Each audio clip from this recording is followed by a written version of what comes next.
Le revêtement dont nous avons besoin actuellement est celui de l'esprit, par Ouais. l'armure de lumière, de façon à ce que nous puissions vivre, nous mouvoir, agir, travailler dans les profondeurs de notre esprit, selon les voies de Dieu et à son point de vue. C'est l'esprit humain qui demande à être revêtu par l'Esprit de Dieu, afin que celui-ci lui communique sa puissance. Et cela pendant que le croyant, jugé selon les hommes, est maintenu en état de complète faiblesse quant à sa force propre. La parole de Dieu est l'arme dont Dieu se sert pour ce travail. La parole de Dieu est vivante et efficace, plus pénétrante qu'une épée, à deux tranchants. Elle atteint jusqu'à la division de l'âme et de l'esprit. Hébreux 4,12.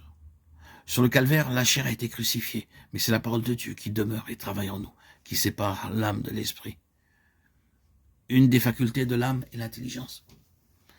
Il y a chez beaucoup de gens un mélange d'âme et d'esprit, de sorte qu'ils ne savent pas distinguer ce qui appartient à l'un ou à l'autre. Ils ne savent pas discerner ce que Dieu met dans leur esprit, ni la différence entre ce qui est dans leur esprit ou ce qui est dans leur intelligence. Comment ferons-nous cette différence? En réalisant la vérité de la parole de Dieu et en laissant le Seigneur produire en nous cette œuvre de division. Tout au moins, devez-vous comprendre qu'il faut que cette division se fasse. Vous pouvez demander à Dieu de la produire en vous. Si vous ne pouvez pas faire la différence de ce qui entre dans votre entendement et de ce qui vient de Dieu dans votre esprit, demandez-lui simplement de vous l'enseigner. Car le Saint-Esprit vous enseigne toutes choses. Jean 15, 26. La méthode de Dieu est d'abord de nous montrer ce dont nous avons besoin. Et réalisez-vous que cette division de l'âme et de l'esprit est nécessaire pour que votre esprit puisse agir librement sans aucun mélange avec la vie de l'âme. Vous rendez-vous compte que c'est la parole de Dieu qui agit comme un couteau et qui sépare l'un de l'autre. Il y a une division qui est nécessaire, produisant une séparation allant jusqu'aux jointures et aux moelles, discernant les pensées et les intentions du cœur, littéralement en grec, conception mentale, se rapportant à l'intelligence.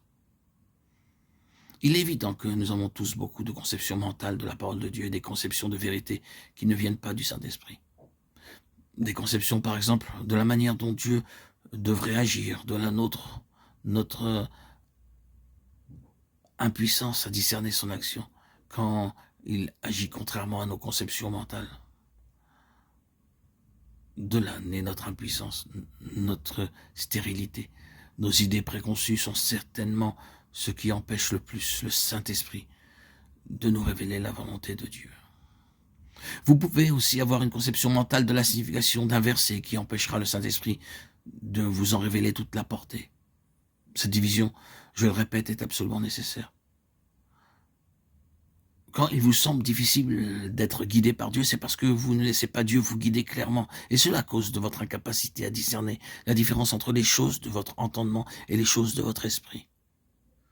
De là, la nécessité de connaître la croix, d'être mort selon la chair, et de laisser la parole de Dieu agir en nous comme une épée aiguë à deux tranchants divisant l'âme de l'esprit.